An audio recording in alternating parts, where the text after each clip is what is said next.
Good afternoon, Maine. This is Chuck Ellis, and you are watching the Muddy Waters podcast. As you all know, the Muddy Waters podcast exists to help the people of Maine better understand what's going on in our state. And part of the ways we do that is by highlighting individual people's stories, hearing from them about what's really going on, so that the left and the mainstream media, which is just a propaganda arm of the left, can't discredit everything by saying, no, that's not happening, because we have people actually telling their stories about what they're seeing in our world and how that's impacting them. And so I'm very blessed to have with us, or we are, I should say, today, Sofia Pride. Sofia, thank you for joining us.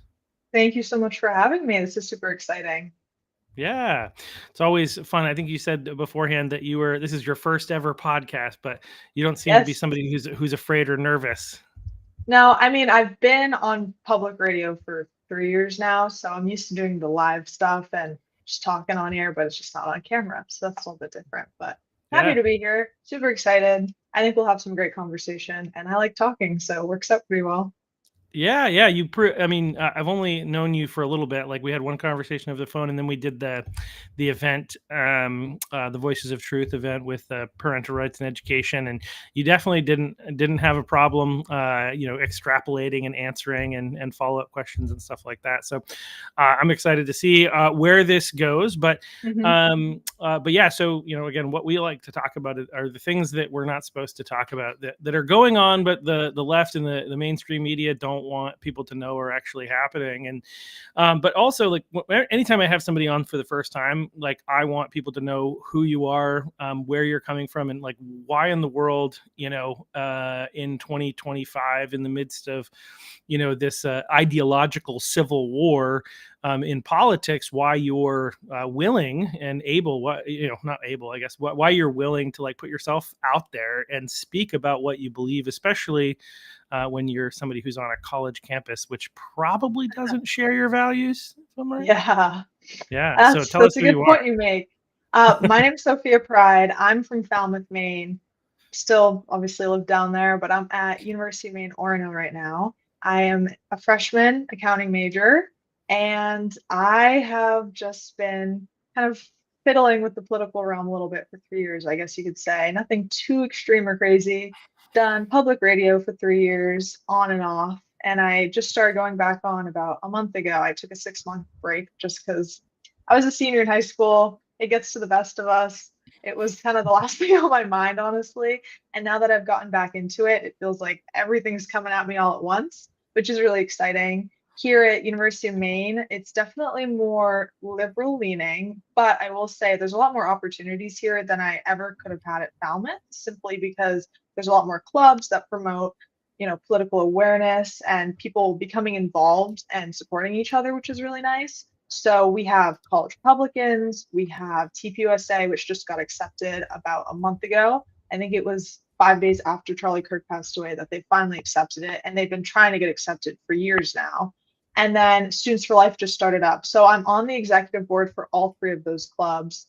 And kind of started there, honestly. I've been involved in politics for a while, but those clubs helped me feel a lot more comfortable with my voice and willing to reach out to other people and want to kind of get out there more. When I was in high school, I didn't tell anybody about the radio I went on. I didn't tell teachers about it. If people found out about it, I would just avoid it at all costs. I'd be like, oh, I got to run the class. I would just not want to talk about it at all. It was super stressful and really hard to navigate just because I'd been in Falmouth my whole life since first grade. And when you're in a community for so long, obviously you don't want people hating you just for political belief. I mean, my parents didn't even talk about politics until I was in like seventh or eighth grade, honestly, just because they didn't want my friends hating me just because of their politics, which is what ended up happening in high school. So they weren't really my friends, I guess you could say. But now that Yeah. I'm at UMaine, all my friends are totally aware of my politics, and most of them don't even agree with my politics, but for whatever reason, we are able to get along a lot better here. And I think it's just because I'm pretty open minded. I don't attack people for their beliefs. I'm very grateful to have grown up in such a liberal community because it makes me work harder to have the beliefs that I do and understand where my peers are coming from, but also be able to argue my side and say, okay, I hear you, but this is what my take is. And this is why I believe in what I believe in. So it's a two-ended thing. I think it's kind of nice now to be around more people that agree with me and are able to kind of hold me up and support me. But I don't think I would have the voice that I do if I hadn't been around those people that disagreed with me. So I think it's important to kind of have both sides of the table there. And yeah, I mean, there's more with like, my mom was raised in a communist country, so she's really the conservative one of the family.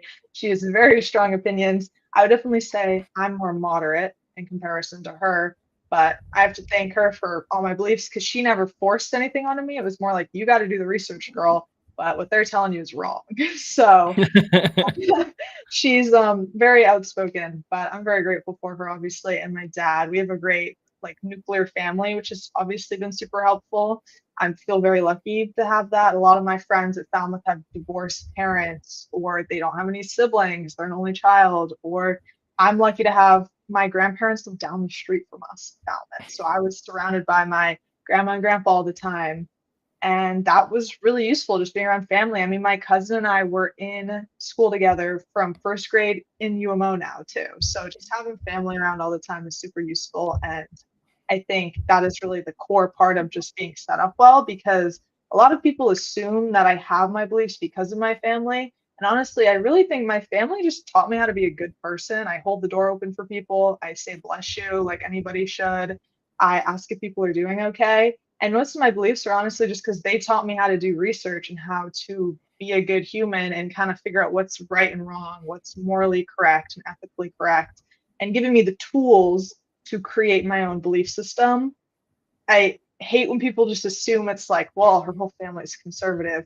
My other half of the family wants nothing to do with that. They think we're crazy. So it really doesn't have to do with just everyone being a strict conservative who's super religious, like nothing to do with that. It's honestly more just this is what makes sense to me and it's what I want to believe in. And when I look at what other people are saying, it just doesn't click for me. And I'm a very logical person. So if the steps don't add up, it's not going to work for me. So yeah, that's most of it, honestly. So it sounds like you were indoctrinated by your parents as a child, and that's why you're a conservative. Is that right? That's what people like to say. I've had those accusations made before on the radio, and because I started the radio when I was 14. I'm 18, turning 19 in December now. But when a 14-year-old goes on a radio station and is talking about communism and how horrible it is, usually people assume, maybe her parents has something to do with that. And although obviously I have my mom who's raised in a communist country, so that influences it, I made a whole website on my own in 8th grade talking about communism and I was talking about like the Berlin Wall and just all these crazy things that I don't know why 8th grade me was interested in it, but I really was. And I just always had a passion for like studying things. I wrote an essay about the Whig Party in 8th grade. Nobody even knows what the Whig Party is, but somehow I managed to know what it was. And I don't know, it's just an interest in learning, honestly. I think that's really important. It's hard for people to want to learn. And when you're passionate about something, it just comes to you so easily. So I'm grateful for it. My parents think they have nothing to do with any of this radio stuff. They don't even know what I'm on half the time. So, it's always exciting for them to like see what I'm up to and all the opportunities I'm doing. I mean, that panel I did the other week, they really had no clue what that was about. My mom was in Bulgaria. She wasn't even in the country. My dad was taking care of my siblings. My grandma drove me up since I just flew in from Nashville that same day. And I'm just everywhere all the time. But they totally support me no matter what, as long as I'm not saying crazy things. So all that matters. Well, I guess it depends what side of the aisle you're on, what is defined as a crazy thing. But it's obviously really great, and I think you highlight some important points. And I think I just want to make a couple quick points. Is like the nuclear family is actually like the center of is one of the most important elements, I should say, of a healthy society, right? And so like this is not being condemnatory of people who grew up in broken homes or people who have had broken relationships, but the reality is if we want a healthy functioning society, the nuclear family is at the core of that. And I think that like it's no surprise, like it's so nobody forced you to believe anything, but having a stable home, I think allowed you to be able to not have to be worried about other things and distracted, and gives you the ability to like learn and grow and focus on that. Whereas I think people who are in broke. It's a bit more challenging when you don't necessarily have that combined support of both parents in a healthy home. So I think that's one thing that I think is, I say this in part because like the Marxists on the other side are suggesting that the nuclear family is bad, and that we should, anyway, there's all kinds of nonsense. It's like Brave New World. Speaking of which, did you, just for fun, have you ever read the book Brave New World? I have not. All right, reading assignment. Uh, I I get those highly all recommend. the time. I Yeah. get reading assignments all the time. I'm catching up. I'm doing my best, but No, you're. uh, I mean, you're doing great.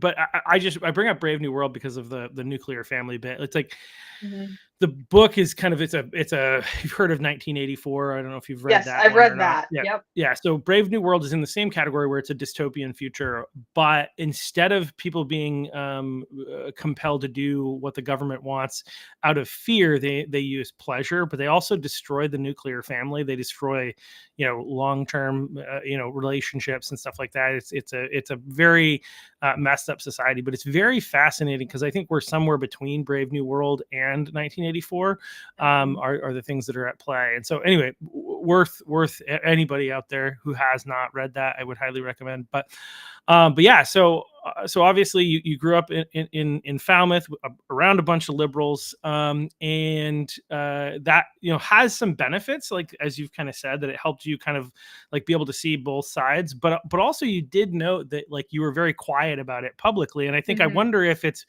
like now, is it just what happened to Charlie Kirk, or is it that you do have a little bit more support? There are other people like you, and so you're maybe more willing to speak more openly and publicly. I mean, the radio show is public, but I mean, even amongst your friends about your views, or is that, am I missing? Am I correct in that?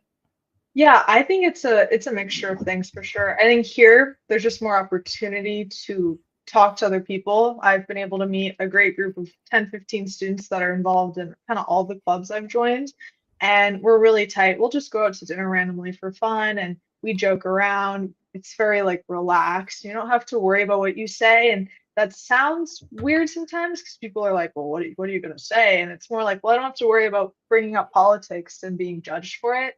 I mean, just yesterday, there's still a fear factor, honestly. I met some girl at just last weekend and we went to the library, and the Students for Life Club came up to me and was asking me to join their executive board. And she was kind of asking me about it. And she was like, "Oh, which way do you lean?" Because I mentioned I was doing this podcast. And I was like, well, like I kind of walked around it and I was like, "I'll be honest, I'm conservative and, and I was just like nervous." She goes, "Oh, me too." And I was like, "Oh, that's amazing." And she was like, "I could tell because you were walking around it when she asked me." And I told her, I was like, "It's like second nature at this point to do that just because it's very nerve-wracking." I know when I met my roommate and my suite mate, I was very honest with both of them. I told them up front, I was like, "My family's conservative. I just want to tell you now because in my head, this was probably back in June, July-ish. I knew I was going to get back into politics. I'd missed it quite a bit, and I was just taking that break for myself. And I was worried that they'd find out online or through other people. And I didn't want that. I didn't want them to hate me just through the grapevine. I feel like that's totally unfair. So I was honest, and they both took it very well. My roommate, her best friend is also conservative, so it wasn't even an issue. And then our suite mate was like, "Hey, as long as you respect my politics, I'll totally respect yours. Not my circus, not my monkeys." And I was like, "I love that. That's great. I'm super grateful for that.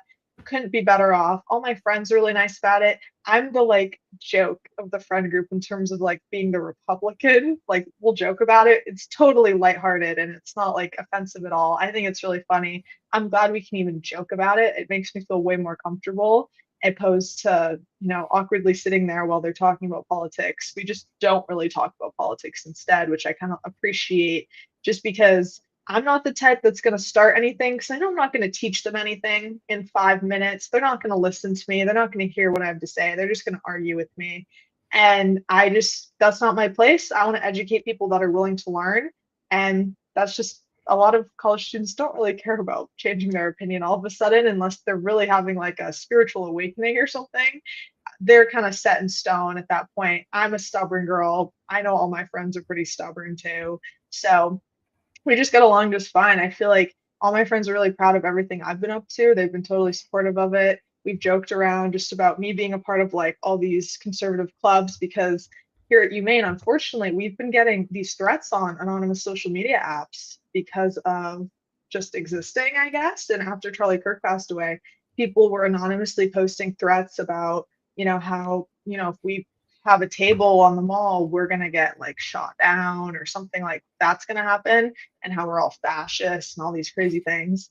And, we try and make like light about it. I'm a very optimistic person. When I was talking about Falmouth and how I'm grateful to have been around so many people that don't agree with me, I just try and make light of something bad. I feel like it's the only way you can kind of get past it. You're not going to get past it by being like miserable about it. So I'm just grateful for whatever I can get. This feels like a huge step up.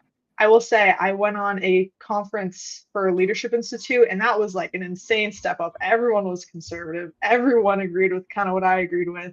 Everyone was religious. Like that was completely different. That was so exciting because it was just like invigorating to be around people that agreed with what I agreed in, were interested in politics. Like people don't know what I'm talking about when I mention like podcasters I listen to or any of these niche things that, I mean, no one really cares. But at this event, it was so exciting because it was like, oh, I'm around all these people that care about what I care about. And even being at that panel, like all the adults there obviously are there to listen to what we have to say. The other two girls on the panel were amazing. I had talked to one of them on the phone earlier in the day, and we were able to connect really well. And I just care about, helping and supporting other people too. I feel like the more we support each other, the better off we'll all be. And I know that's like not everyone's that way. They kind of want to do their own thing. But I just feel like the more we can all grow, it's just better for all of us. And it's the support system that really counts. And I'm really grateful here to have that support system because I really didn't have it in Falmouth. I mean, I had to tiptoe around everything. Maybe in classes a little bit, I might have to with like essays and whatnot. But for the most part, it's been really good. And I've just been able to find ways to express myself and feel really happy about it and proud of it, which I've never been able to feel proud of myself for stuff like this before. So it's just really freeing, honestly, to be able to experience that more than anything, apart from having like my mom and dad say good job, which it means the world when they think that. But it's kind of nice to have other people not be like, you're a wacko, crazy, 18-year-old girl that doesn't know what she's talking about. Instead, it's more like, hey, I don't agree with you, but it's great that you're doing all these crazy things. Like, you're dedicated, you care about what you do. And I just appreciate it because I don't feel judged. No one likes feeling judged. And ever since Charlie Kirk passed away, I will say, I had a light bulb moment where I was like, why do I care what all these people think? And I posted something on my story on Instagram. I think I posted like, pray for Charlie Kirk. And then when he had passed away, I posted rest in peace.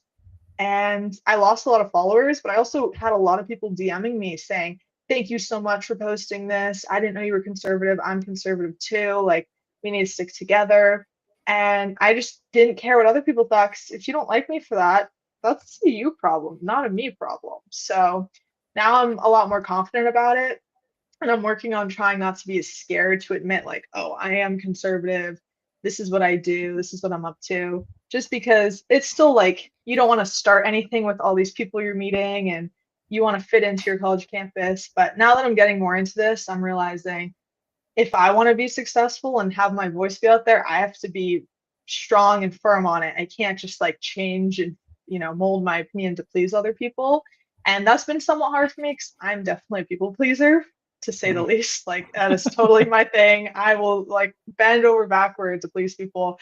But I'm trying to work on it because it's important to know what you believe in and not just like change your mind depending who you're around.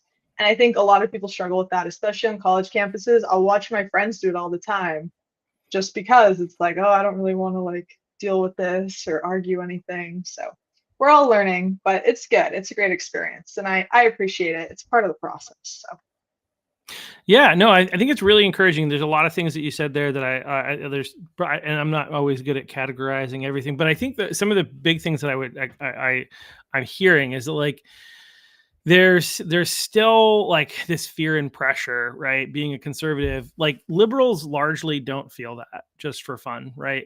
Especially in Maine, maybe in Florida or Texas, but not really. I mean, liberals tend to be very happy to like yell at you about what they believe in general, right?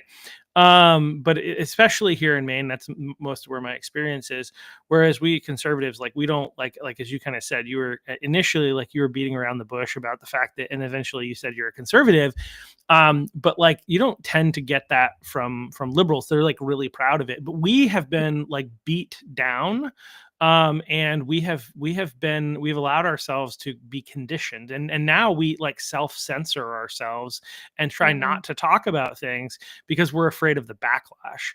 And I think one of the things that Charlie Kirk has taught me is that, like, we need to stop that. And you're kind of saying the same thing, right? Is like if we continue to operate this way, we are going to continue to lose and be beat down.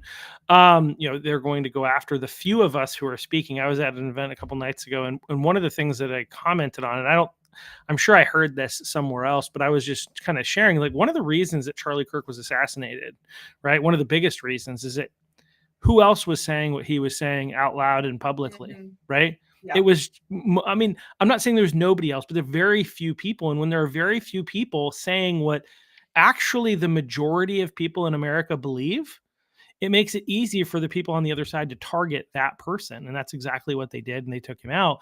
Unfortunately, I don't think they knew what they were doing, and now they're probably regretting what they did, because the impact has been a lot of people coming to know Jesus and engaging in politics and changing their voter registration and deciding that they're going to volunteer and get involved, because I think it woke people up to the reality of the darkness of the current situation. But there's a couple other interesting things that you said that I want to come back to, because I don't want to talk too much. This is about you today. But I think, one of the interesting, so to make sure I understand you correctly, it sounded like you were saying that a lot of your friends, so you've got a group of conservative friends that you hang out with, but then Mhm. you also have other friends. And the majority of those other friends, it sounded like you were saying, are not necessarily political or don't Yeah. care about politics. And that's kind of interesting because, like, I haven't experienced a lot of political apathy typically among the youth. I think there's a lot of, they tend, historically, younger people have tended to skew left. I mean, that's shifting right now. But so like most of those people are probably like Democrats, but they don't like, they're fine hanging out and being friends with somebody who's a Republican. Mhm. So I would say I have my conservative friend group that is through kind of clubs, and then we like have our group chats. We chat outside of the clubs, we'll hang out outside of the clubs. That's its own thing, totally. And then my core friend group that I hang out with all the time, it's definitely a lot of family kids, ironically. My cousin and I are really tight, so we've made sure to stick together. And ironically, his family is really liberal, but we love them no matter what. Yeah. It's great, it's family. But he's the one that will argue with me the most out of everybody, which is really funny. Makes sense. Most For the most part, everyone in the group, I would say, I honestly would call them moderate because they don't really know anything about politics. Right. I definitely think a lot of them are left leaning, air quotes there, but Yep. they don't know enough about politics to really have a strong opinion. I think it's just they categorize themselves like that because that's kind of what they've been told to believe, probably like between where they're from, who they're around, etc. That's like the safe bet most of the time. But I definitely think they're a lot more conservative than they think. I'm going to be completely honest. I think the more we talk about politics, the more it's like, well, we're not that far different with our thought processes. And I could be totally off base, but that's just what I've sensed. I've got like a sixth sense to find conservatives because there's so few of them around me. I can always tell, like, oh, that person's conservative. And so apart from my cousin, he's trying to become more political, and he'll like send me random reels on Instagram that are so off base, such propaganda. I mean, I've never seen such ridiculousness in my life. It's like sound bites that are meant to bait you and then added commentary that just really gets it all together and gets you going. And I'll explain to him, I'll try and tell him that's not the full context, that's not the whole debate, try and give him a little more context, and then the conversation peters out because I make a good point and then it repeats. It just goes like that. And I'm glad he's interested. It's better than not being interested, but sometimes I get sick of it because it's the same conversation over and over. And that's the big problem. A lot of people can't listen. I know I don't listen half the time. I'll be completely honest. I feel like everyone's like that. A lot of people like pseudo listen, like in class, they'll kind of zone out. But I've been trying to work on listening to what other people have to say. And being from a liberal community, I had to listen to what they had to say and I had to Yeah. comprehend it. Because if I can't argue what they're saying, I don't have a point. I've always said, you can find clips of me saying this years ago on the radio. If you cannot argue the opposing side's opinion, you don't have an opinion. That's my, I totally believe that simply because you need to be able to understand both sides. Having so many liberal friends, I can say, I know why they're pro choice. I totally get it. I totally understand it. But this is why I'm not. This is why I'm pro life, for example. That's like a simple topic there. But it's just, it goes like that. I mean, we don't really talk about politics unless someone decides to joke around about me being political and then something will pop up, but it's nothing too crazy most of the time. We definitely just have fun together. We'll go to dinner all the time at our dining halls, we'll hang out. Like we just know how to have fun. And I like that because I have plenty of people to be political with. It's a lot harder to find people you can just have a good time with and not worry about. And we're able to, get along despite our differences because, I don't make a big deal out of it. They don't make a big deal out of it. And I feel like you don't find that very often, honestly, especially when people aren't in the same belief system as you.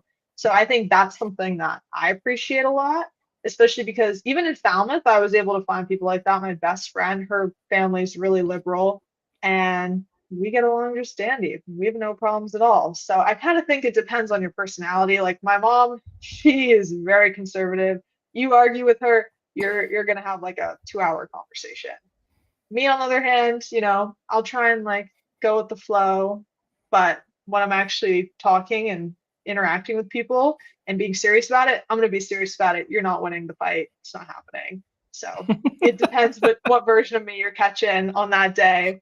More Well, I think recently, I've okay. been a lot more serious about it, but it's school. Like I try and separate school and politics because it's like I'm here to get my education, hang out with people. If they want to learn, I'll teach them. But if they don't really care, there's no point. Yeah, well, I think there's a couple of things. I think you need to have spaces in your life that aren't so serious and aren't always Yeah. focused on politics. And I think one of the lost arts, one of the things I also said the other night, and that's that, like, just because. So I think there was this comment that some people were making in anger after Charlie Kirk was assassinated. Basically, they were like, "All right, well, he was the nice guy. He was the one out there having conversation, but you ended the conversation." You're basically saying the left ended the conversation, and my response is no. Let's honor Charlie Kirk and let's continue the conversation, right? Like we like one of the things that he brought to America that we need so much more of is civil discourse. We need to be able to be friends and have conversations, whether they're about politics or just about life in general, with people who don't agree with us. It's actually one of the most important things. If we actually want to rescue and save our society, we have to be able to do that. We have to be able to recognize that we don't agree on some of these things, but the other people on the other side are still human beings. Yep. They're people like as a Christian, I would say that they're worthy of dignity and respect, regardless of what their perspective is. And Mm-hmm. that's what Charlie Kirk actually exuded so well. And you see that in a lot of the videos that he did, that we have of him, is that people who very much disagreed with him, he was still like very respectful and kind. And, he tried to connect with them regardless of where they were, even if they came up and started the conversation, very in a way that basically was like they're trying to start a fight. He's just like, can we find a place where we can agree on something and then move from Mm-hmm. there? Right. And I think I think it is difficult for a lot of people to have friends. I think we need to be willing to have conversation with them as the opportunities arise, but we need to. And I think there's a fear. I remember I was hanging out with a friend at a party, um, like a Oktoberfest thing. And there were a bunch of people and politics came up lightly a couple times where I was like, if I enter into that conversation, it will not go well. Mm-hmm. So I don't know those people that well. So I'm gonna leave that alone at this point, because I just don't think the biblical principle is like, don't cast pearls before swine, right? Like don't waste your time if you don't have to. And that's what I was doing in Mm-hmm. that point. Somebody else later tried to like argue with me that Donald Trump is Hitler, and I was like, look, we're not going to Mm. agree on this. Like, I do not believe that to be true. The man has faults, but like there is not really anything meaningful that the two of them share in common. And he just was on about it, and I was like, yeah, we're not, like, you're not open to a conversation, but I'm open to a conversation of anybody who wants to like have that conversation. But there are so many people that either don't care or actually don't want to have a conversation. They just want you to agree with them. Otherwise, things go poorly. But I have a number of friends. I mean, the people who threw that party, really good friends of mine, they're liberal. We get together and occasionally talk politics. Another good friend of mine that I need to reach out to because I haven't heard from him in a bit, who actually helped me with my first political campaign. Liberal, still we had great conversations about politics, and I think that there's a way Hmm. to do that, and we need to do more of that as a society. So I love what, like you were saying, and about like having those relationships. And so uh, one of the things that I want to hear from you on, and this is something that I think I think for a lot of people, you're kind of this anomaly in a way, because like when Charlie Kirk was here, he said that young men are more conservative than they've been in 50 years, right? But then he's like, young women, it's a work Yeah. in progress, is what he said. And so most young women are not conservative. And like, what is it about, I guess, why, the short version is, why are you conservative? Why are you not a liberal, given that most women your age are? And another way to put it is like, what is it about liberalism that is not attractive to you, and what is it about conservatism that is attractive to you? I'll be very blatant. I don't like being lied to. I hate being lied to. It's my biggest, I just hate it. And I find liberals lie. Like it's a fact in my opinion. I think that is a blatant thing I experience all the time. My friends will be talking politics to me, telling me something that happened. It's not even true. It's fake news. Or they'll be telling me a clip of something that happened. It's out of context. I just don't like lying. That's my biggest thing. But I also think there's a difference between being conservative and being liberal. To be liberal, I feel like, usually you're a Democrat and then you push all the way over to being liberal. Being conservative, you don't necessarily have to be a Republican to be conservative. That's my opinion. You have fiscal conservatives, you have people that are religiously conservative, and then you have, I guess, people that are Republicans that kind of swing a little bit further and are just really strong in their beliefs. So that's one thing that I've noticed over time is that you don't necessarily have to be a very strongly opinionated Republican. You can just be super religious and really care about how money's spent, and you're a conservative. Like I think that term can be used a little loosely. You can know Democrats that are somewhat conservative. They'll claim they're fiscally conservative or something. So I kind of like that aspect of it. I think it has a little bit more, you can kind of move between it a little bit more and be a little more flexible with your beliefs, which I think is nice. Being liberal, it's like it's just you're going all steam ahead with that belief system. You are just pushing, you're going, you're dyeing your hair. Like that is you are being liberal. Like you're going right ahead. If you have to Me, have you have to have blue hair, I think, if you're you gotta buzz or you gotta die. Those are your two yeah. options. I don't know. But all jokes aside, obviously, I think what I really don't like about liberals is the biggest distinction for me, and this really comes from my mom, is the thought of equity versus equality. That is my biggest thing, and that's Mm. probably the thing I'm most versed on. My mom hates equity. She thinks it's a joke. Oh my goodness, she could go on and on about equity. I learned about it through her because with communism and everything, obviously everyone's equitable, shared wealth. You've got doctors making the same amount as people that sweep the streets. It's kind of crazy thinking about that, how the money's funneled down. Everyone is at the same level. You all are basically put at the same pedestal, and that's it. You can't go any further. Equality, on the other hand, it's like everyone has the same opportunity, but it's what you do with it. And that's something I appreciate. I have always been taught the value of work. That's my dad's side of things. This man knows how to work. He has put me to work forever. I've helped, raise my siblings. We have a 7-year age gap with twins. And I've loved it. I love taking care of them. Love my siblings. They're my favorite people in the world by all means. Nothing can beat them. And My dad bought a miniature golf when I was 14, and we ran the business, and I worked 70 hours a week for 10 weeks for 3 years, and just all these crazy things. I really value work, but I've also been taught, obviously, with grades. You need to work to get good grades.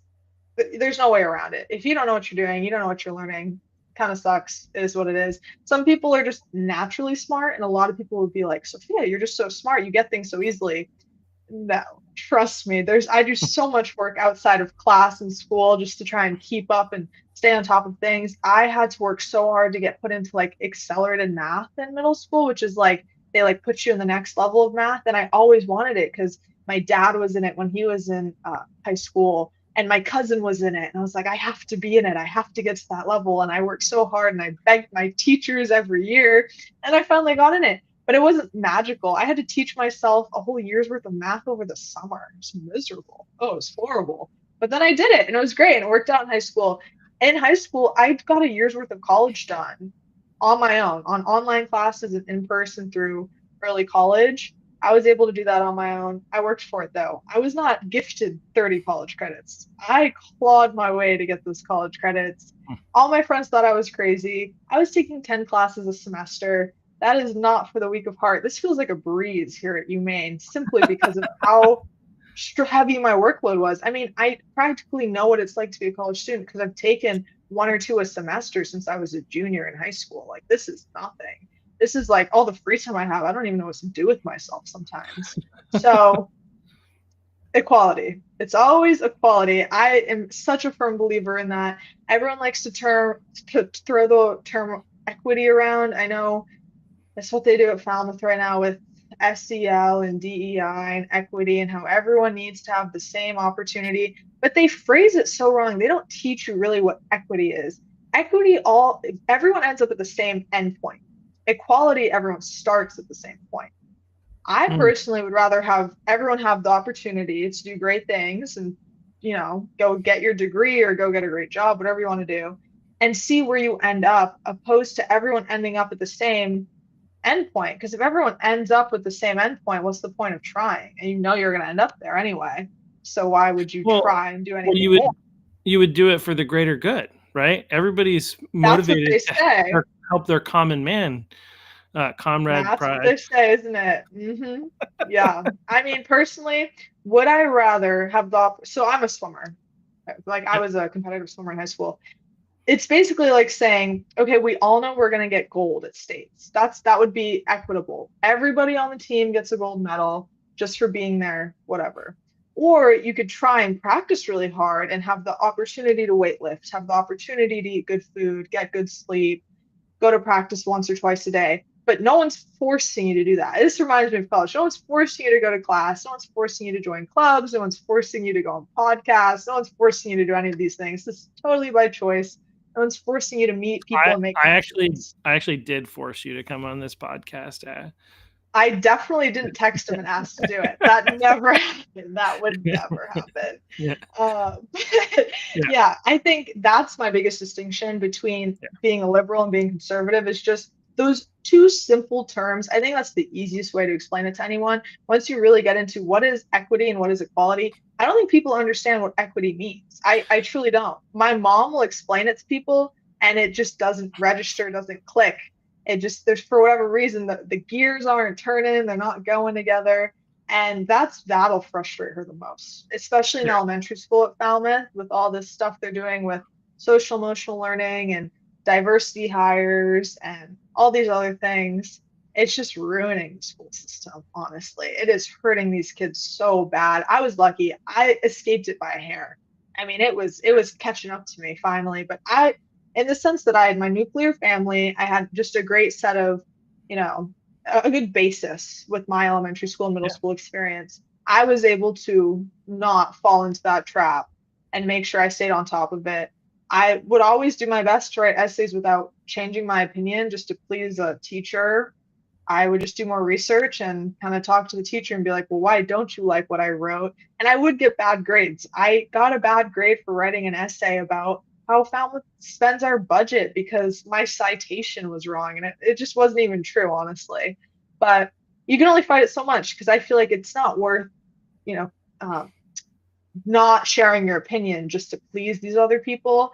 And in all means, I got like a B on some assignments, and that would tick me off because I was like, I have to get A's. Like, I need to keep my GPA up and not let it fall over like some essays that I'm doing for Yeah. classes. But So to clarify, when you're at Falmouth, you were writing essays that had a not a heavy, it doesn't sound like, but a conservative bent, yes.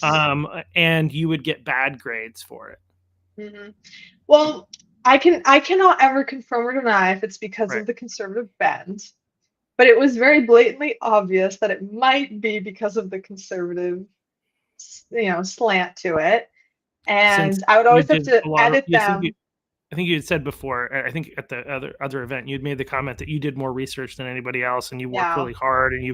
and you're, I think you're obviously, if you're taking college classes for 2 years while you're in high school, you're not an idiot. You've got a Yeah, high IQ, yeah. and so like the assumption is that they're, why else would they have given you a B outside of, to maybe, I don't know. There's a TV show called Community that I really liked, and there was this girl who always had to get A's. She was a perfectionist, and then some of the That's teachers me. Yeah. some of the teachers expressed that sometimes they would give her a B plus or an A minus just to get under her skin. Um, Yeah, it so works, I will yeah, admit. Well, in all fairness, sometimes it's nice to get those bad grades because then I just do more research and find more sources and keep changing it more. I mean, most of the time, I have these essays from like middle school. I have twice the amount of sources required. I would have all these outlines I write out because I genuinely needed to see the logic on paper. I needed to see why this made sense and why my argument was valid. And I dug up the other day, ironically, a letter I had written to the YMCA about allowing boys in the girls' locker room. For that, I wrote in seventh grade, like during COVID, because this was not a transgender issue. Actually, in Portland, when I was swimming there on their competitive team, they would let little boys come in the girls' locker room because they just didn't have a locker room just for girls, but they had a locker room just for boys. And everyone thought it was so unfair because why do the boys get their own locker room, but the girls have to share with women and their sons? And we all hated it. We thought it was, I mean, 8-year-old me did not want to see grown women changing. That, that's just, no one wants to see that. And then 8-year-old me also didn't want to have to change with 5-year-old boys that were in there with their moms. I mean, that was just not, it wasn't fair. And nothing happened of it because COVID hit. Everything just closed down mm, anyway. But I mean, now obviously it's a whole different issue with like allowing transgender individuals go into the locker rooms and everything. But just looking back now, I think it's really ironic. So it's like, hey, maybe I was onto something because I'll read the writing and be like, this is not quality writing at all whatsoever. Granted, I'm in seventh or eighth grade, but the logic was there. I was totally invested in it, cared about it, and I don't know many people that can say the same from when they were in like middle school. So I don't know. I'm grateful to have cared so much back then. I don't know how I had the motivation, but I obviously did. And it's always interesting looking back at them. Ray's read a couple of my just old articles and stuff I wrote on air before, and it's always a hit because it's just ironic that such a young kid would write anything like that. Especially now, I'm almost like, I don't know how I managed to write that. I feel like I can't even write that well now, but I don't know. It's all good. I think it's great. But yeah. yeah, interesting. My brain has kind of gone sideways, but yeah, well, I do want to, because you mentioned that you're a competitive swimmer, and I Hmm. feel like were there other instances that you had to change with biological males, where you had to compete against biological males, or was there anything along those lines when you were in school, or is it just the situation with the younger kids? So for me, I never had to change or compete against anybody, but in my high school, we had a transgender individual who would use the bathrooms at Falmouth. And Yeah. so you have to share the bathroom with the person, which is a little strange. It's very awkward. I mean, I knew plenty of people that did not like it who were liberal. That nobody liked it. No, just nobody will admit it, but nobody liked it. And I know a group of parents my sophomore, junior year tried to get something passed through the school board. I probably have it somewhere in my like Google Drive where it was like a petition to make it so biological boys and biological girls had to change in their respective locker rooms, and we have gender neutral options as well. And that was the main point was why are we allowing these people to change in the girls' locker room when there's full on two full restrooms, like full bathrooms, not stalls, full bathrooms that were switched to gender neutral just to please that one person. That's one thing I also don't understand with liberals is they care about the commonwealth and what's good for everybody, but they really don't because they care about like two or three people over like 100 or 200. That's something I've never been able to understand is why you're willing Well, to compromise the rights of everyone just to make a couple people feel included, which yeah. it's because it's because it's this like twisted Marxist ideology, right? That they basically have this belief that whoever is the most disadvantaged, and they have their categories, right? Then that person, again, it gets back to like things. It's connected to the equity thing because that's also part of a Marxist ideology, right? Very clearly, obviously, like socialistic Marxist, communist ideology. And again, they think like again the most disadvantaged. So if that means if you're a minority, in terms of like whether it's religious or because what's interesting is like if you look at what liberals believe about women, for instance, which a lot of Americans believe similar some of the similar things. But if you look at like how a liberal woman is going to look at womanhood, but they will hate Christianity, right? Hmm. But love Islam, Yeah. right? For instance, and it doesn't make any sense because Islam does is has very different views on women and views that like most liberal women would have a huge problem with, and yet they promote both of those things because Islam is not the major religion in the United States, so any religion that is not Christianity is going to be elevated over Christianity. Don't talk about your faith if you're a Christian. If you're a Muslim, we want to hear what you have to say, or any other religion. It's not just Muslims. um and so it's that like again whoever they see to be the most disadvantaged, and right now in society that's trans people, right? That's people who think they were born in the wrong body, that and they're it's kind of funny. A while back there was a guy and who is part of the Cumberland County Republicans, and people keep using the term biological male, biological female, and he made a point that I think is valid, and I just need to start living by it. They're not just biological males, they're males, right? Like, why are we qualifying this? Like, they're trying to confuse language and we're letting them. Males, right? That's what they are. They have a sex, gender for fun. I've said this on here before. People probably are tired of hearing me say it, but gender is a construct that was actually created by the liberals. When I was in school, when I was a kid, we didn't put gender on any of our forms. It was sex. What is your sex? Are you a boy or are you a girl? Hmm. Gender is something they essentially created, and then they tried to say that conservatives created gender norms. Like, we didn't create gender, nor do we create gender norms. There was boys and there are girls, and they're biologically different and they behave differently, and they have different functions in society. Obviously, women have babies, men do not, as an Yeah. example. Right? Like, generally speaking, this is how men fight wars.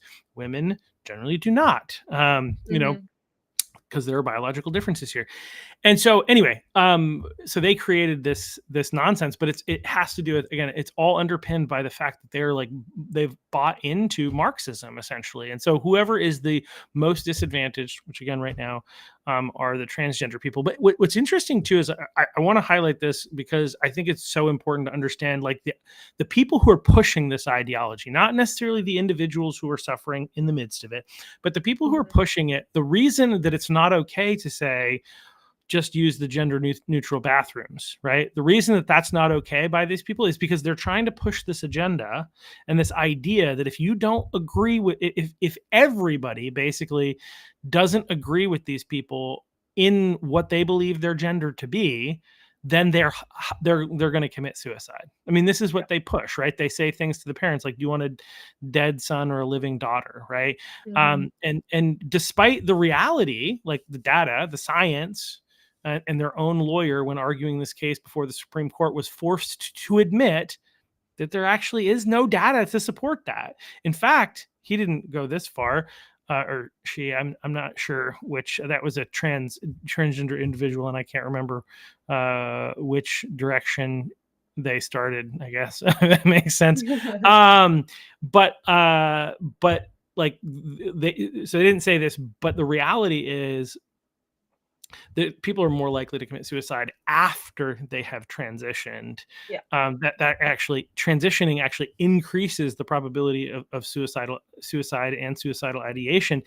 But that's the narrative they're pushing. So they're pushing this narrative. If we don't agree with them on absolutely everything, in fact, when I was in Augusta during when they were talking about whether or not boys should be in girls sports, and I went there to give testimony, and I listened to a lot of the other people on the other side giving testimony, and most of them were saying things like, it's dangerous to trans people to even have this conversation, right? So they're pushing, not like we can't even ask questions. It's like all of a sudden, out of nowhere, all of a sudden there's this phenomenon called transgenderism, and they're like, you can't ask questions about that, you just need to accept it and believe it and agree with them and move on. And it's like, well, we can't, like, I can't come to a place of understanding. Even like, again, I'm not going to agree because my firm foundation is my relationship with Jesus. And, I just, I'm somebody who has an open mind, but you're going to have, like you said before, your logic and reason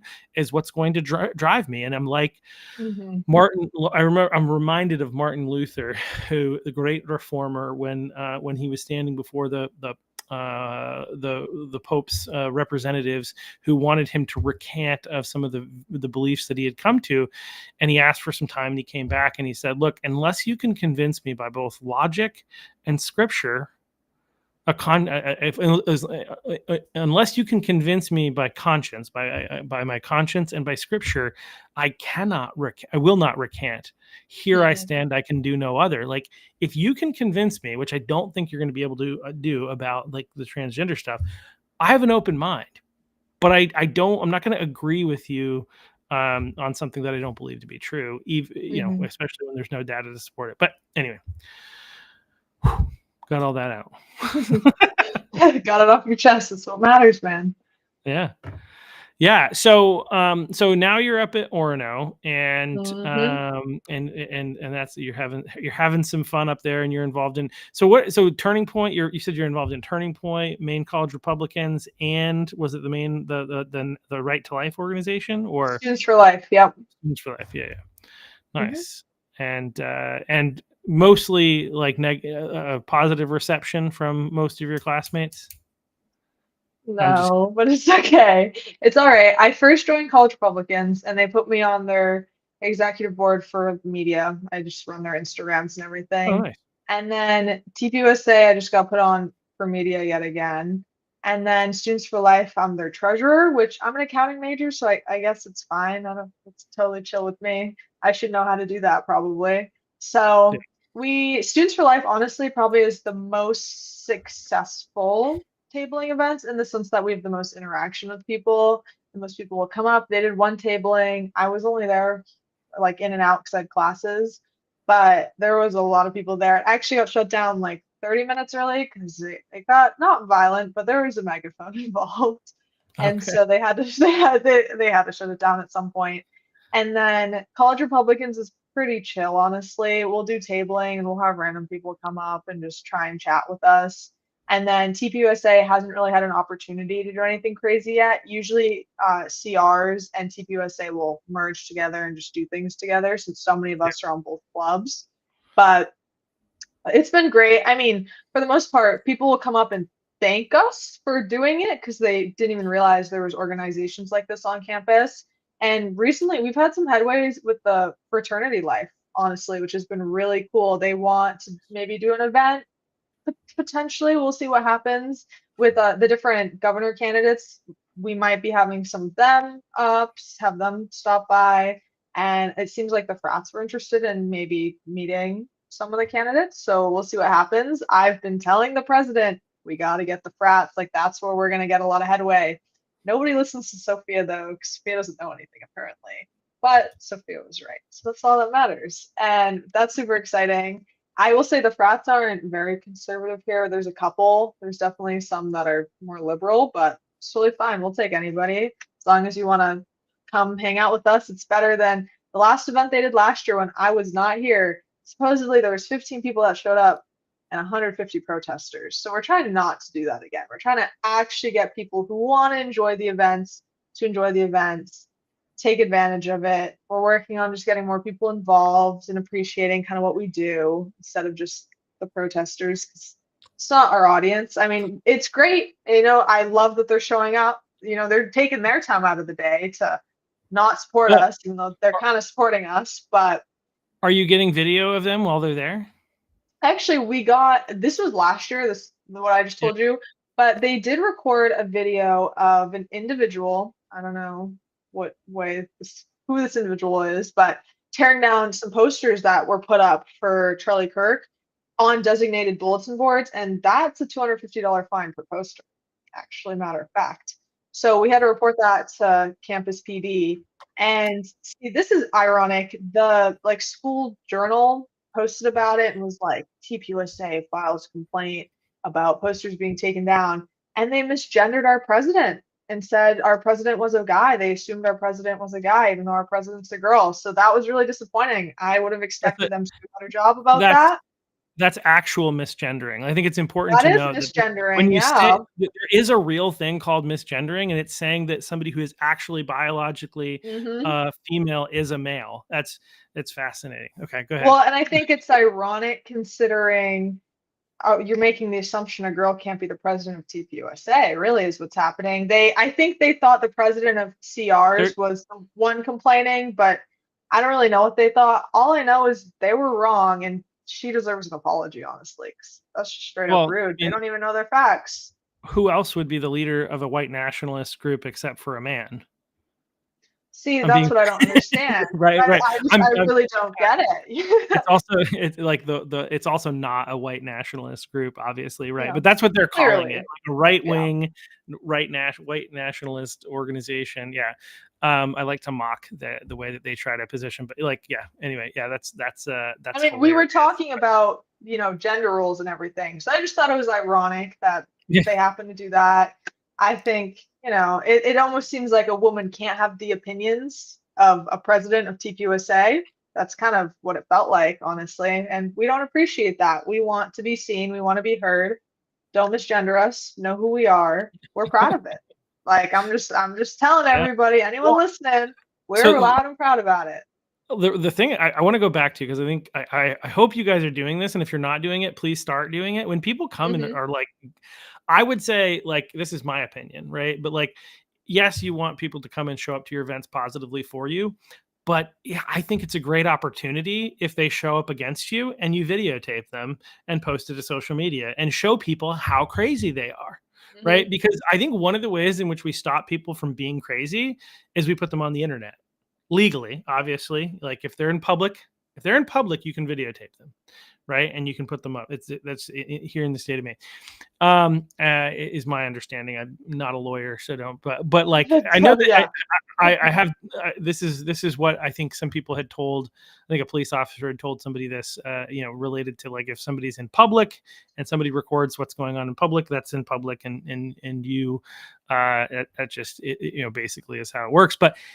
But the point is, like, record them, let's put it up in social media, and it's one of the ways that we deter people from continuing to be crazy. But it also Mhm. gets a lot of hits. It's kind of it's fun to see, It's true. when people say nonsense things. But it's great that it's both good and bad that you're having this huge this reaction against what you're doing. But it shows that people are hearing what you're saying. So one of the things that I wanted to, like, give you a little bit more time to talk about is, like, so obviously telling the truth. I've heard telling the truth, logic and reasoning, but like, what are and we can make an assumption about the pro-life movement because you're on that organization. But like, what are the things that are important to you? Like, what political issues are the core issues, like, that you care about the most? Well, that's a good question. This is such a niche topic, but back in maybe sophomore, junior year, I did a lot of research on, I think it was main care and just like how people get their benefits. And I'm big on like wasted spending. This is probably why I'm an accounting major. I do lots of research on how money is just thrown away. I'm a frugal girl. I do not like spending my own money. I like saving it, keeping it in my bank account and not touching it, preserving it. And I cannot stand when money's just thrown out the window and just for over nothing. And I feel like that's such a big problem in the society. I mean, you can find it just about anywhere. Almost any business, you'll see a little bit of wasted spending. With college, you'll see wasted spending all the time, like just as students, it happens. And so that's one thing I care a lot about is just like how we spend our money, why we're spending our money. Go ties into the whole logical thing again, like why are we spending our money on XYZ? When I was doing my research, just even with Falmouth High School, it was just interesting to actually like look through all the reports and see where each dollar value amount is going and what we value and what we don't. Because they ended up cutting the entire business program out of the high school to save money on the budget, which it didn't even make any sense. There was plenty of other things that money was just being thrown out for no reason. So that's something I care a lot about. I care a lot about just youth. I love kids. I mean, I think kids are just like the joy of the world. I love babysitting. When my siblings were born, my mom told me, I don't remember this, but apparently every day I got off the bus, I'd run up to my siblings and give them a hug when I was in like first and second grade. And I just think kids are great. And I think preserving their innocence is something that Mm. is just being thrown out the window. I think they're losing that between being given phones at a really young age, access to social media, access to certain, books in school, what the teachers are teaching them, having propaganda put up on the walls. I mean, why is there LGBTQ stuff in elementary schools? Couldn't tell you. I don't think it's an elementary Plastered. school's business. Plastered Plastered. everywhere, everywhere. And so that's probably the even bigger than the spending issue is children and preserving. Like kids should be able to believe in Santa Claus until they're in fourth or fifth grade. That's gone. Once they're on social media, they find out like that. I mean, instantly that's taken away from them. I think kids should be able to be kids, but also challenging them. I don't think they're challenged either. So they're basically getting torn away their innocence and any homework or any sort of motivation to do well in school is also being taken away because they claim they want kids to be kids. They want kids to enjoy their childhood and be able to play outside. And so they're not giving them homework. They're not teaching them how to do cursive. They're not teaching them how to read or write, honestly. I mean, my siblings couldn't handwrite until we switched them to a private school because they weren't being taught how to write on paper. They were being taught how to write on an iPad. I don't think elementary schoolers even need iPads. Honestly, maybe in fourth or fifth grade when you're doing certain things, they don't really need them in like kindergarten and first grade when they should be learning how to just read and write by hand. And I get the use of typing and obviously compute. I'm on a computer right now. I use my computer every single day, but it's just important to still give them these other materials and tools and teaching them without. I mean, the computers and everything horrible for your eyes. I know Yeah. lots of kids get nasty when you take their iPad away. Ooh, you don't Yes. want to be Yep. that Yep. person. Well, Mm-mm, what's no. really interesting too is that the what's the motivation? Why do they have iPads in schools? What's their argument? And the argument is, well, we have to make sure kids have access to technology, otherwise they're going to be behind. And I'm like, are you like I don't know what coke you're on. I'm 42. I did not start out with computers, Yeah. and I am completely fine. Many people are like, I mean, when I was in school, we had like the old DOS-based computers that you probably have never seen. You've seen them in movies, maybe. But like these old DOS-based where you like we learned typing. That's literally all I did. When I got to high school, they started to have the internet, right? I remember I started playing like fantasy football or baseball or all that kind of Hmm. stuff because we had Yahoo, I think was Yeah. the dominant search engine at the time, and there was AOL Instant Messenger, and we could have conversations with people. So that stuff was starting when I was in high school, and I got my first laptop when I was going into college, and like I do not struggle with being able to use technology. Like it's actually asinine to suggest that kids have to have iPads. In fact, it seems a little bit more like part of maybe a globalist strategy to impact children in a way that makes them more suggestible and more Hmm. controllable. Because as you've kind of said, like screen addictions is a real big problem in our It's bad. society, Yeah. myself included, right? Like I spend too much time on screens, and like I feel like, oh, where's my phone? I've got to look at my phone. And that's just something like that's not healthy, and I didn't grow up with that, and I didn't have Mhm. a cell phone until I was a junior in college. Yeah.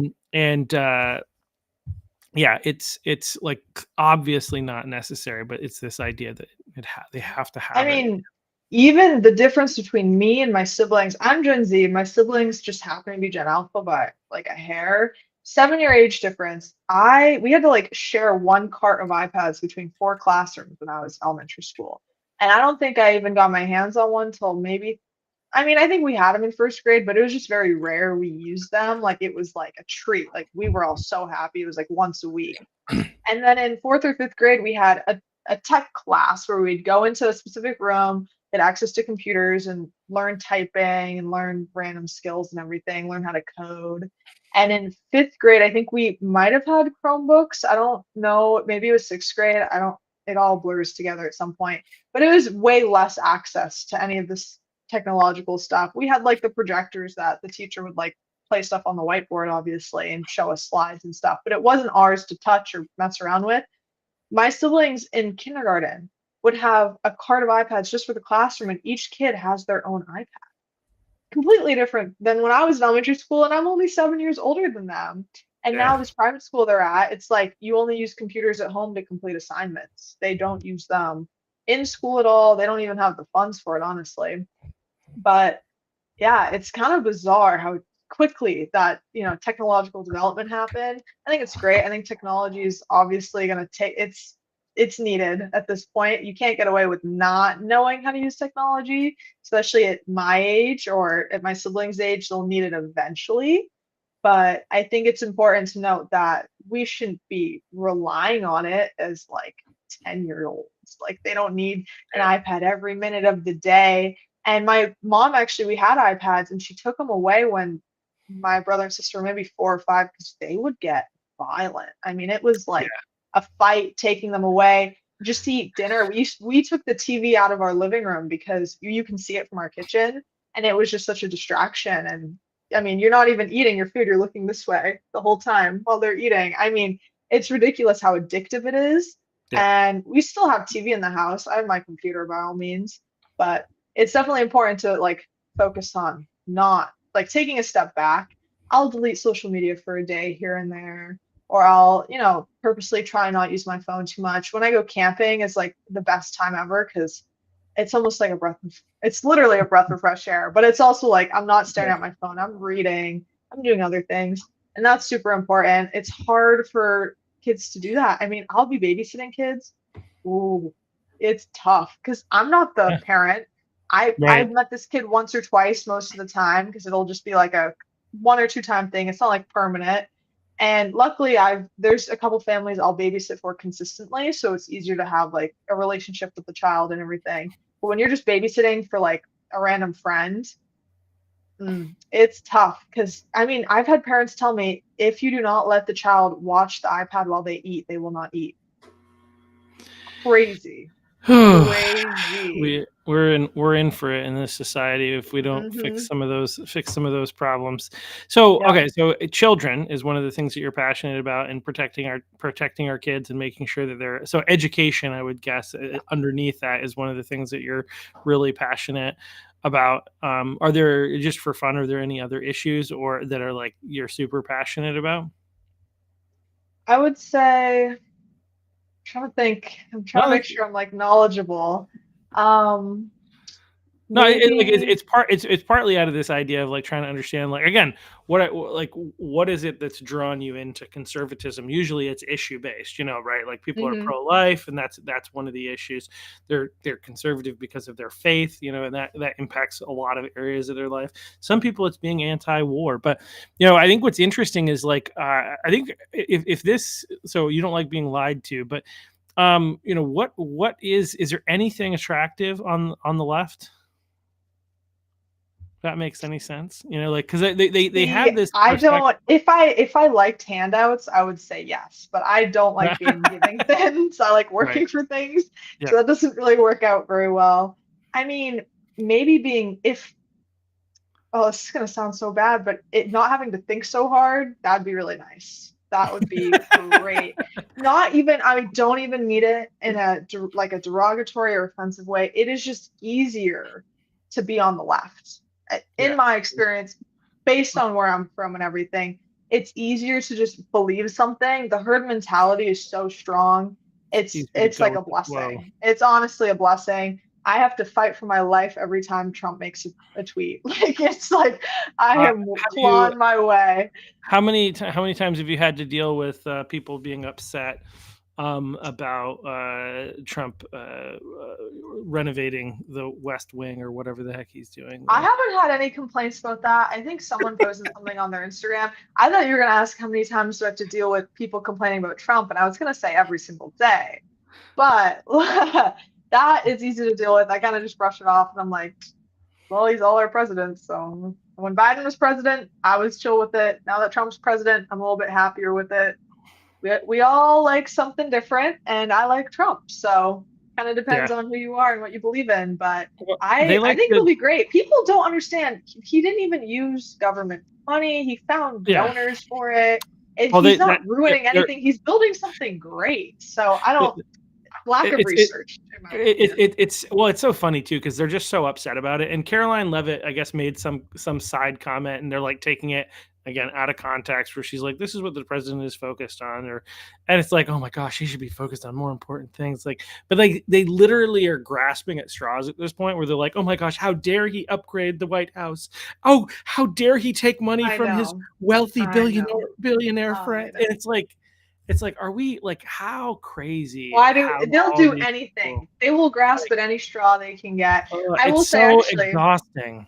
it is exhausting. And with the point with why I choose being conservative over liberal, I people make this point all the time. I think it's easier for me because conservatives will dislike someone because of the opinion they have. Liberals will dislike someone because they have that opinion. Like, I don't even know how to put it. Liberals will truly just dislike you. See, I dislike the opinion like that Mm, someone might have. But that a makes sense. liberal will dislike your entire being for having that opinion. And there's a lot of people I dislike in terms of personality, in terms of things they've done to me. But I can never say I dislike someone because they have a different opinion. I might not agree with that opinion, and I might think that opinion is just heinous.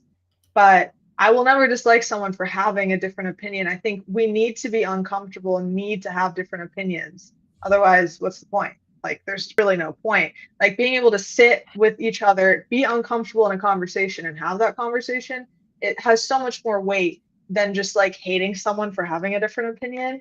And that's, I think, the biggest difference for me is I don't understand how liberals can just hate you.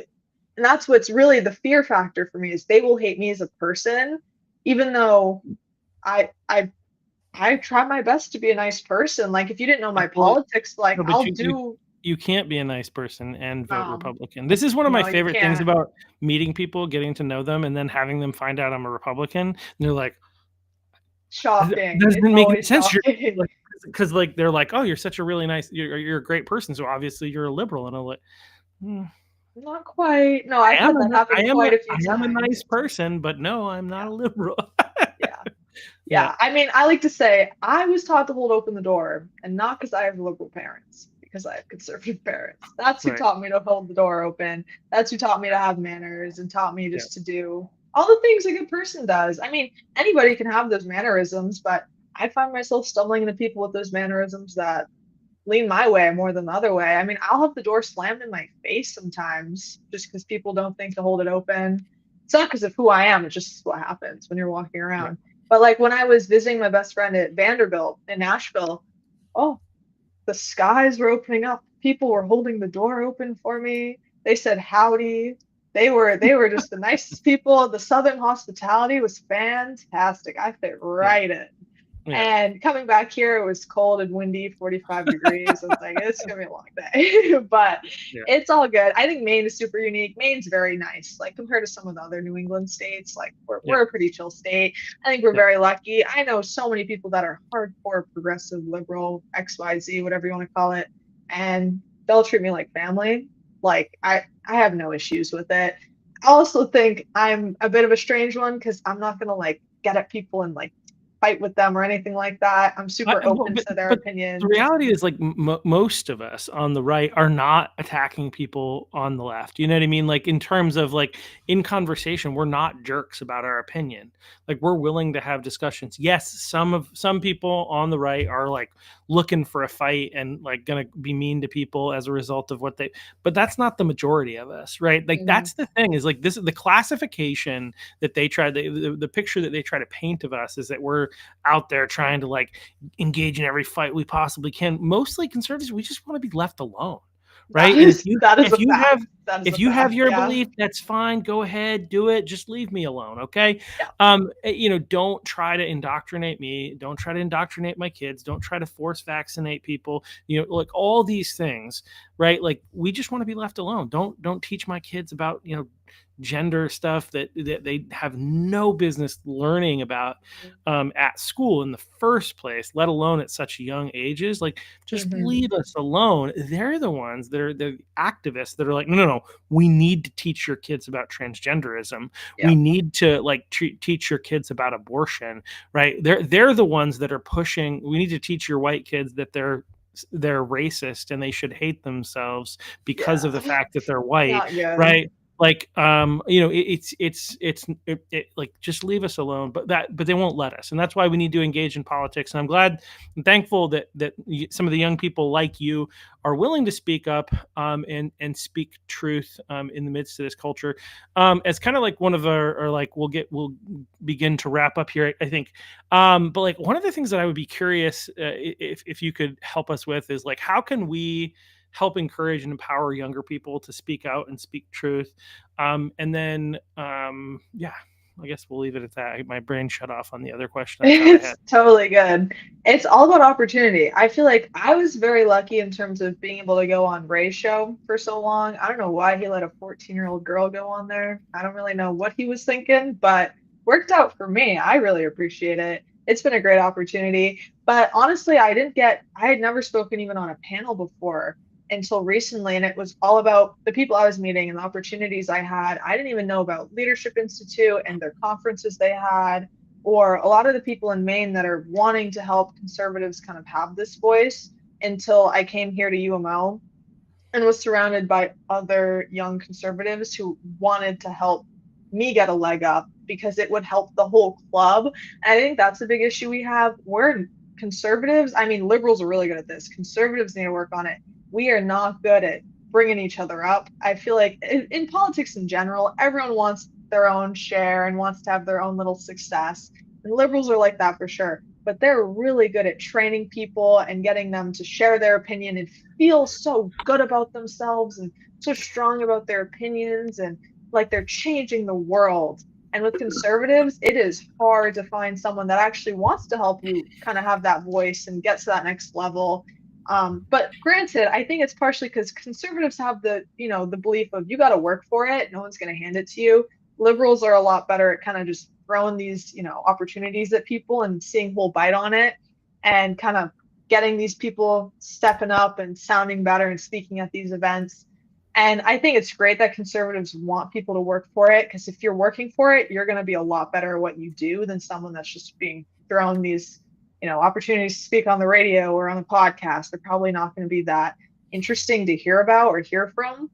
But even just like telling high schoolers where to find these conferences or how to sign up because it's expensive to do anything. I mean, Leadership Institute it'll be full ride. They'll cover all the costs. Like that was like life changing for me.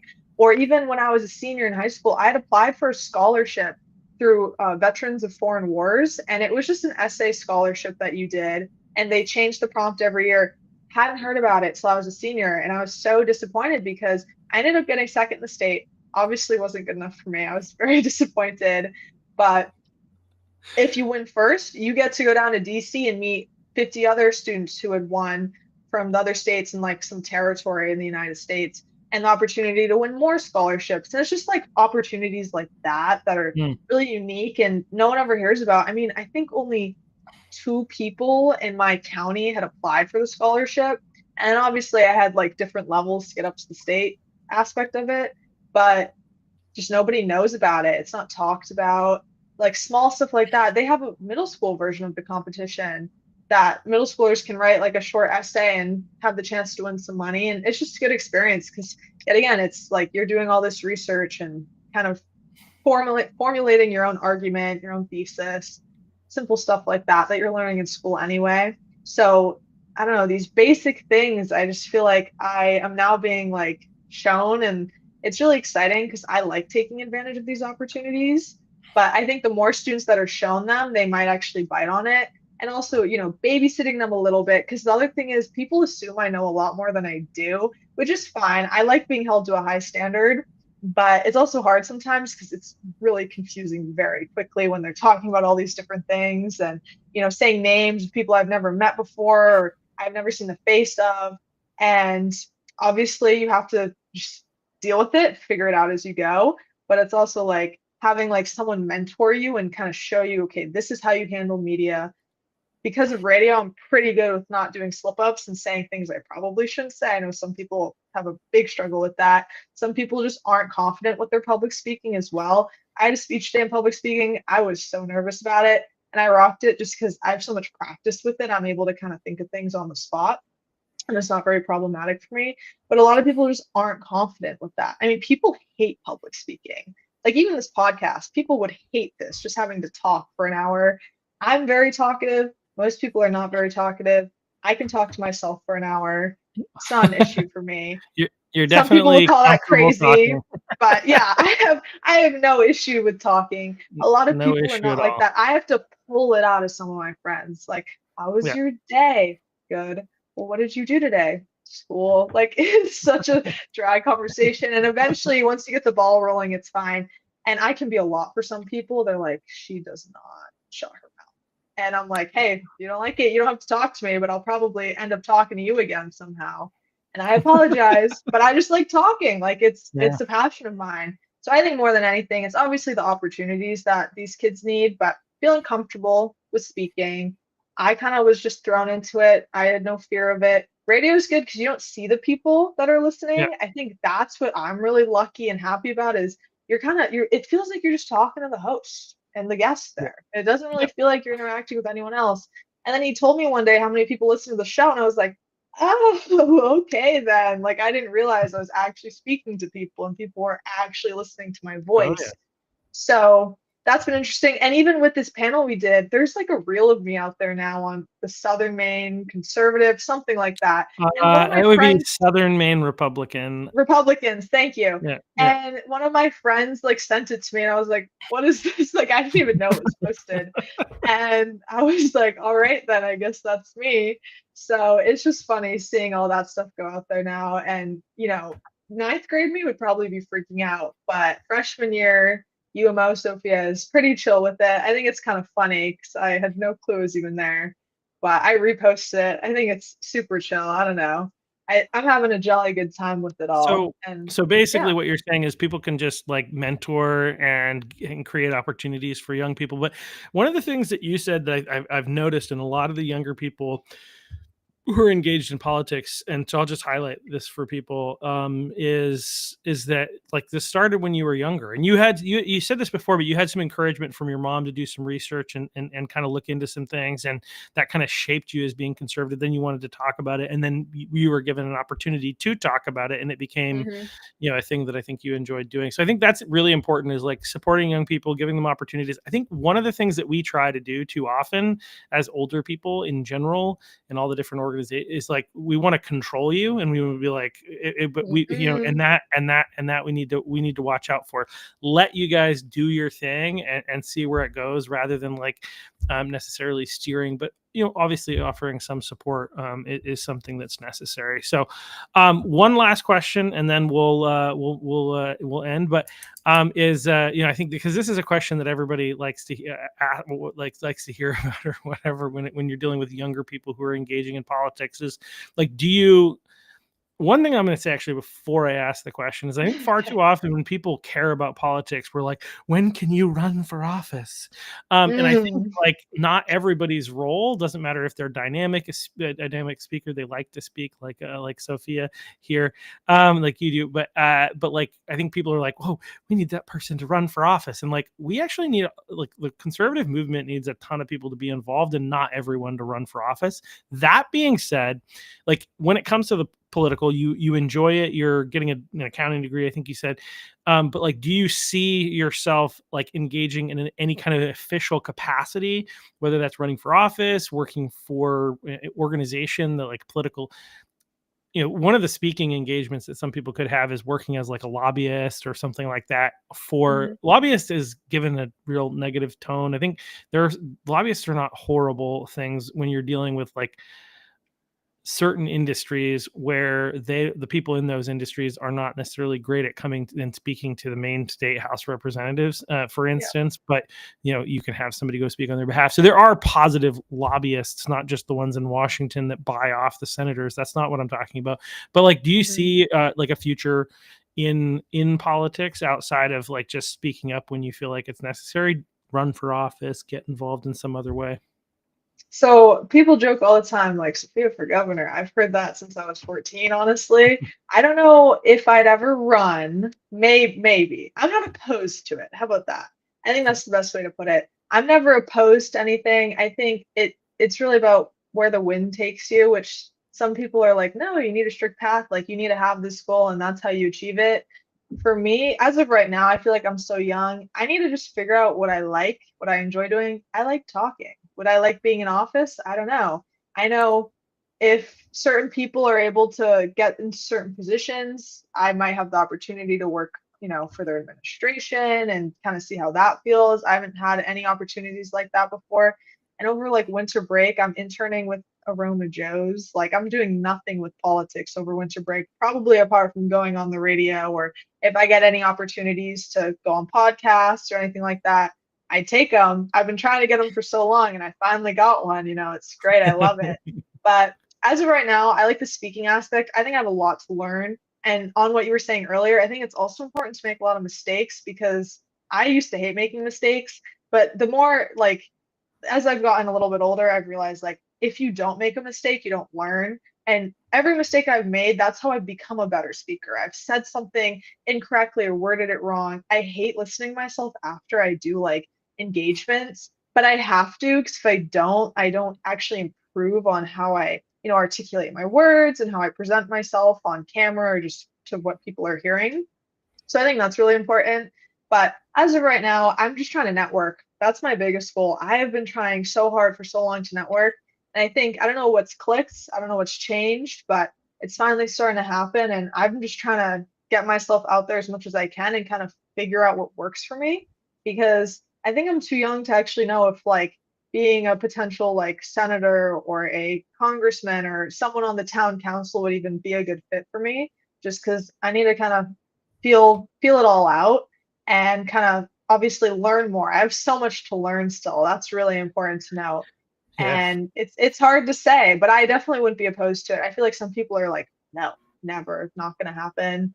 I think I would definitely be overjoyed with the opportunity. I think that's something you have to be in a really good position in life to even be able to run for something like that. I mean, it costs money to run, you need donors, you need support, you need to be able to have honestly a stable household life, especially as a woman. I want to have a family. I honestly, everyone thinks I'm crazy. I want to have a family right out of college. Like I love kids. That's like my passion. So balancing it all at the forefront of my mind is being a good mom. Honestly, like I'm gonna be completely like blatant. That's something I'm really passionate about. Well, we need a But lot of those in our society. Not that I'm not yeah. saying that I'm not condemning any moms, but I think we have a society that's not having enough children in general, and I think that there are challenges that we have as a society, we'll say, in Mhm. parenting. And so, yeah, I think that's really a really great thing to strive for. So I think it's good for you to have your priorities straight. And I think I asked this question partly because I think people are going to be like, oh, young person, we got to get them. But I think like keep your priorities straight is my advice to you is, and make sure that like you follow wherever are you a Christian? You've made some comments. I think. Yeah, no, Yeah, I yeah. would say I'm definitely a Christian. Yep. Yeah, so like Mhm. making sure that you're following wherever Jesus leads, essentially. Mhm. Yeah, so well anyway, I really appreciate you taking the time to come on. We'll definitely have you on at some point in the future. I'm envisioning doing some sort of a podcast where I have like 3 or 4, maybe much to have 4, but at least a couple of our young conservatives on at the same time. Mhm. That might be kind of fun, and kind of like let people field similar questions, and kind of have a conversation. It would be fun. But for now, we will wrap things up. So thank you everybody for watching. Thank you for coming on. And we will see. What in the world is my, anyway? I'm looking at something and it's not making any sense. My calendar. Anyway, but yeah, thank you for coming on. Thank you everybody for watching. We will be back on Monday, I believe, if I'm not Mhm. mistaken, with Forrest Robinson. He's been on a couple times before, but he's coming back on, and we're going to have an interesting conversation, I think, about things you're not supposed to talk about.